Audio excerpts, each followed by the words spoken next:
Welcome to The Explainer. If you've ever looked at the sheer, frankly overwhelming variety of brushless motors out there and wondered, why on earth do they all look and act so differently? Well, you're in the right place. We're going to make sense of the madness. Today, we're diving into how a century of engineers solved some incredibly complex physical problems to quite literally power our modern world. Picture a drone lifting off a rooftop at dawn, or a surgical robot holding a scalpel making these tiny sub-millimeter corrections. These are really visceral, real-world moments, right? But what's absolutely fascinating is that they rely on entirely different technologies. I mean, a drone's needs are wildly different from a surgical robot's, and that brilliantly illustrates the core theme of our explainer today. There is literally no such thing as a perfect motor. There are only specific, highly optimized solutions.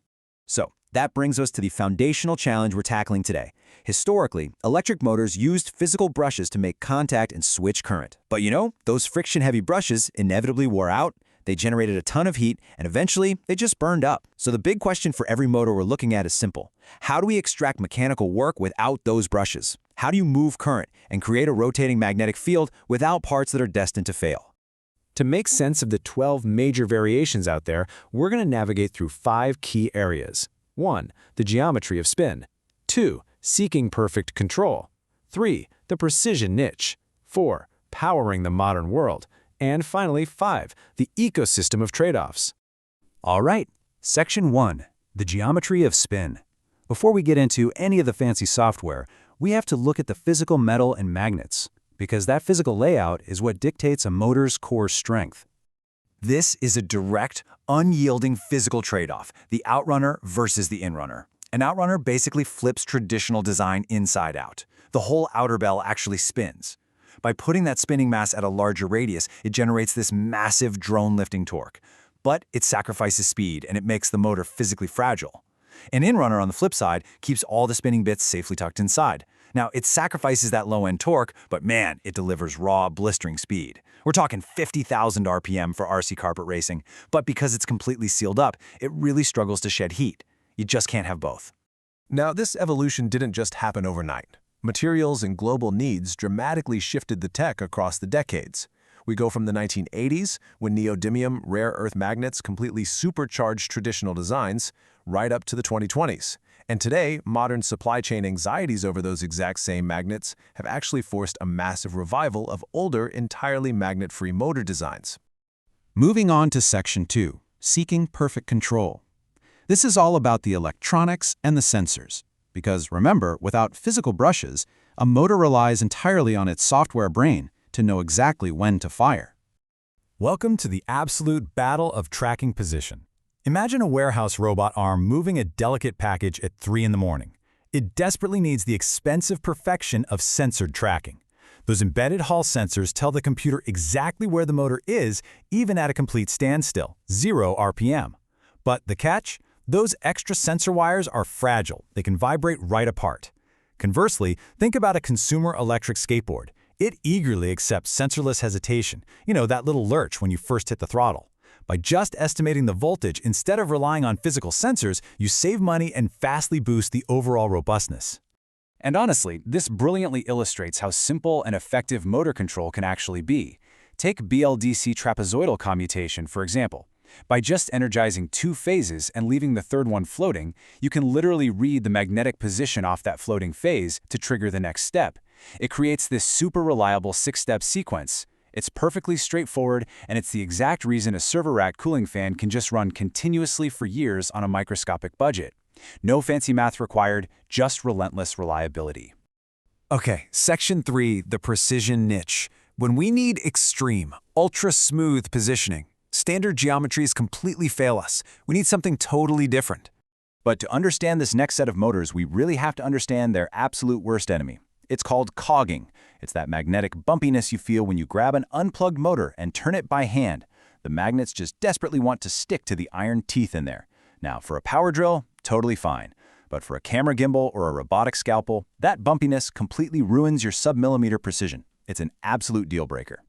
So engineers didn't just accept this bumpiness, they aggressively engineered it out. They created the coreless motor, stripping literally all the iron out of the rotor so it's incredibly responsive for surgical robots, even though it runs pretty hot.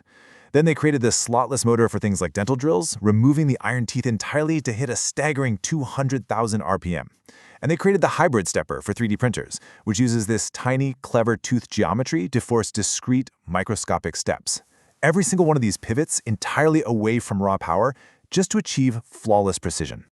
Let's jump to Section 4, Powering the Modern World.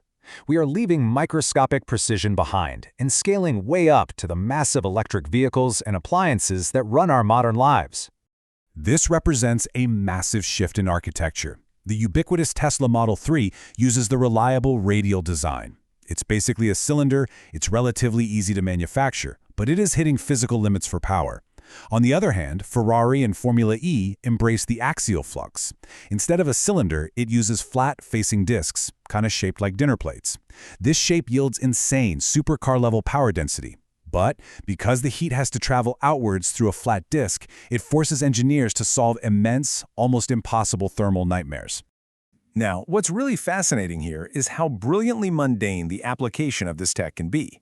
Did you know standard washing machines are increasingly using switched reluctance motors? They have absolutely zero permanent magnets on the rotor. None! This completely sidesteps all those global rare earth supply chain anxieties we mentioned earlier. The catch? Well, they naturally produce a really loud acoustic vibration. So engineers are now relying on advanced predictive software algorithms just to quiet down this brilliant magnet-free design. When you're driving an electric vehicle, you absolutely need maximum efficiency at all speeds. To do that, we use something called field-oriented control, or FOC. It mathematically decomposes the stator current into two totally independent components, one for torque and one for magnetic flux. By giving the computer independent control over those magnetic forces, it creates efficiency curves that honestly embarrass almost every other motor type out there. 20,000. That is the number of times per second a processor inside an EV inverter must solve complex vector mathematics. Literally 20,000 times a second just to implement that field-oriented control we just talked about, making your highway acceleration feel absolutely seamless. All that incredible hardware is virtually useless without this immense computational heavy lifting. Which brings us to Section 5, the ecosystem of trade-offs. Because as we've seen, there is always a compromise. There are definitely no free lunches in physics. Every single advantage you buy demands a harsh physical or computational tax. Think about it. You want incredible outrunner drone torque? You pay with fragility. You want the zero-cogging precision of a surgical motor? You pay with intense heat. You want axial flux supercar power? You're paying with massive manufacturing headaches. Every single motor is a strict negotiation. When you strip away all the technical jargon, what you're really looking at isn't a perfect brushless motor. It's basically a century-long argument among engineers about what to sacrifice when you simply cannot have everything at once. Where do we hide the heat? How much noise is acceptable? What are we willing to give up? Which leaves us with this final thought. We've seen how algorithms quieted down the loud switched reluctance motor, and how sensors are literally disappearing in favor of digital estimations. So as sophisticated software continues to fix physical hardware flaws, blurring the lines between all these different designs, what mechanical boundaries will we conquer next? Thanks for joining me on this explainer, and I'll catch you in the next one.